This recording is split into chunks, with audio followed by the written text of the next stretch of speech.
Hi there, I'm Dr. Jim Collins, and I'd like to take a few minutes and talk about something that a lot of people aren't completely comfortable talking about, and that's death and dying.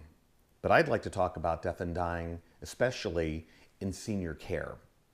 Most people aren't comfortable, they don't want to talk about death and dying.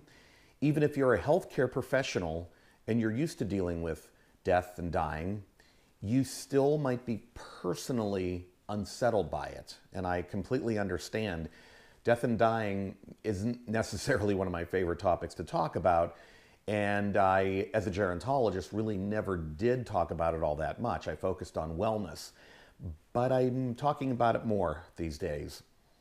So we want a good death for ourselves, for our family members, and we want a good death for the people that we take care of. But what exactly is a good death? Because everybody's different. This is what I have found. Most people want to be home while they're dying. They want to be surrounded by loved ones, and they don't want to experience a lot of pain. That's why pain management is so important. They want a great sense of accomplishment or completion in their life. They want to have the opportunity to say goodbye to their loved ones. And some people say they want to die in their sleep or without suffering, having no fear and no anxiety about death or dying. So those are some of the items that would characterize a good death. But here are the realities of death.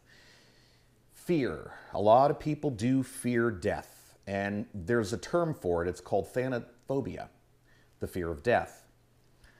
Dying involves many people that we don't know. We may also die alone. Once we're admitted to the hospital or a skilled nursing facility, we become part of a system of care. Our physician, our nursing staff do have a good amount of control or power over us. How we die is influenced by so many outside factors.